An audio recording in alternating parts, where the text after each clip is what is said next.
In the oppressive quiet of rural upstate New York, 1812, lived a child who was meant to be forgotten. Abigail Thorne, 7 years old, was congenitally mute, a medical dead end. Her existence was marked only by silence, a silence so profound it seemed geological. That silence shattered on a cold November evening when Abigail began to speak. It was not the simple sound of English, or even a recognizable human language. It was a noise described by her panicked father as a grinding stone set to chant, rhythmic and deeply resonant, filled with guttural clicks and long, mournful vowels. The sound itself seemed to vibrate the glass in the windows of their small farmhouse. The neighbors, drawn by the terrifying noise, confirmed the speech lasted exactly 37 seconds. When it finally stopped, Abigail collapsed, weeping silently, pointing to her face. Upon inspection, her mother discovered something monstrous. Tracing the outline of her lips and extending down toward her chin were vivid, deep red marks resembling third-degree burns. They were not blisters, but scabs, a sudden, violent scarring,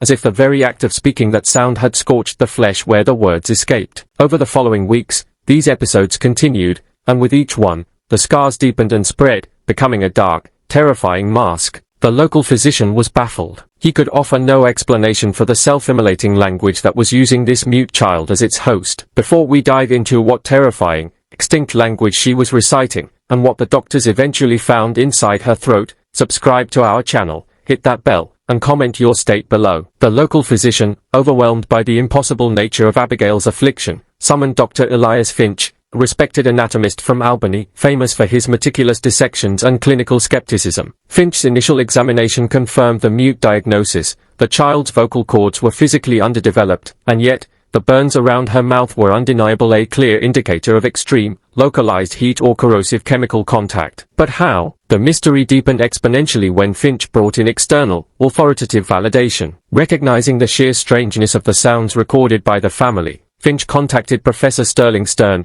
a linguist from Harvard renowned for his specialization in dead languages of the Near East. Stern arrived skeptical, armed with phonetic tables and a historical distrust of folk hysteria. What Stern heard shook his academic foundation to its core. The recording, provided by a desperate neighbor who had transcribed the sounds phonetically, was not gibberish. Professor Stern, after days of frantic work, identified the structure, syntax, and even the thematic content. The child was reciting ancient Akkadian and Sumerian, specifically a form of ritualistic chant used by Babylonian priests over 35 centuries prior. This was not only a language that had been dead for millennia, but its complex logographic system meant it was virtually impossible to accidentally invent or intuit. The accuracy was staggering. She recited phrases detailing astronomical observations and sacrificial preparations, knowledge held only in fragmented cuneiform tablets housed in distant European museums. Stern declared the phenomenon linguistically impossible. There was no human mechanism by which a mute American child could possess this fluency. The implications were horrifying. The voice was authentic, meaning the phenomenon was real. And as the linguistic confirmation arrived, so did the next, worst consequence. The burns began to change texture. The red, aggressive scars were hardening, turning into dull, bone-colored tissue. Language, it seemed, was beginning to calcify the child from the outside in. The increasing physical agony of the recitations, now occurring multiple times a week, was matched only by the terrifying shift in their content. Initially, the Babylonian chants detailed ancient history, a strange scholarly echo from the past. But soon, the words began to mutate. Professor Stern, frantically translating the newest phrases,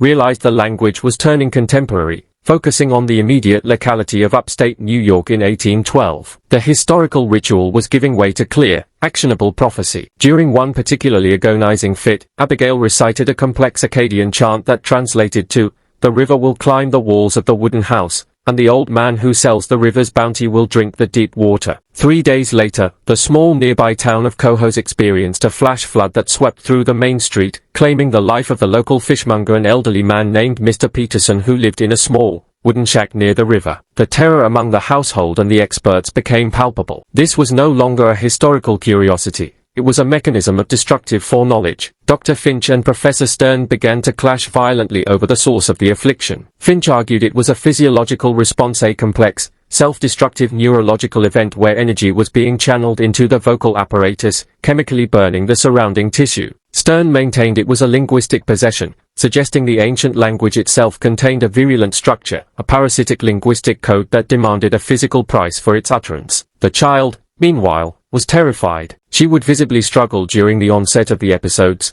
her eyes wide with uncomprehending fear, silently fighting the voice that owned her throat. She was a passive participant in her own slow, horrifying self-destruction, watching her skin harden into bone around her mouth as the words of dead gods sealed her fate. The final, catastrophic episode arrived in the dead of a winter night. Abigail had been silent for 5 days, a deceptive calm that had led Dr. Finch to believe the affliction might have run its course. The quiet broke with a terrifying sound, not the grinding chant they were accustomed to, but a high, continuous wail, overlaid with the guttural Akkadian. This recital was longer than any before, stretching for nearly 2 full minutes. Dr. Finch, desperate to intervene, attempted a medical procedure trying to apply a topical anesthetic to the burn marks, but the child's face was already too hard, the tissue unresponsive to touch. The heat radiating from her mouth was intense, almost unbearable. Professor Stern, shaking violently, managed to transcribe and translate the core of this final, devastating message. It was not a prophecy of localized death, but a self-referential epitaph, a final verdict delivered by the parasitic language. It translated, chillingly, as, "The mouth of the vessel is sealed. The gift is complete. The inscription is made." It was a declaration of termination. As the last, ong vowel faded, Abigail's body seized. The fire went out. Dr. Finch noted a profound, rapid physical change. The discoloration around her mouth, which had been hardening over weeks, now spread with shocking velocity, rushing down her neck. The soft tissues of her throat, the muscles of the larynx, and the skin itself seemed to crystallize, undergoing an instantaneous, profound calcification. Within minutes, the soft, vulnerable throat of the child had become rigid and stone-like to the touch. The voice was gone forever, but the price had been paid in full, and the question remained, what kind of linguistic horror could literally turn soft tissue into bone? When the morning light touched the small room, Abigail Thorne was perfectly still, silent forever. She was not dead, but her physical state was unprecedented. The entire region surrounding her vocal apparatus, from her chin to her collarbone, was encased in a shell of dense, bone-like material. Dr. Finch spent the next 3 days in autopsy, baffled. His final medical verdict was a study in clinical terror. He concluded that the calcification was not ordinary ossification. It was a rapid, unexplained biomineralization of soft tissue, initiated by a neurological trigger associated with vocalization. In his private notes, he hypothesized that the sheer density and complexity of the Akkadian language, when forced through an unprepared human mechanism, somehow caused a destructive energy output that forced the larynx to shut down, literally building a tomb for the words. The case was quickly suppressed by the local authorities, categorized simply as an extreme, unexplainable physiological deformity. Professor Stern, however, kept the final transcripts. His ultimate, horrifying theory, which he carried to his own grave, was that the Akkadian language, derived from a civilization that believed words held divine, physical power, was not merely an arrangement of sounds, but a specific code. A code that required a specific medium, a human throat, and demanded payment for its passage. The burn marks were not simple heat damage, they were the scarification necessary to prepare the vessel, and the calcification was the final inscription, locking the secret of the dead language within the child's silent, stone-like throat. It serves as a chilling testament that the languages of the deepest past carry a danger we cannot measure, and that some forms of knowledge are not meant to be spoken aloud. What do you think of this terrifying historical anomaly? Do you believe the ancient language was truly capable of physical destruction? Leave your comment below. If you enjoyed this dark tale and want more mysteries that blur the line between history and horror, subscribe to our channel and hit the notification bell. These silent stories deserve to be remembered. See you in the next video.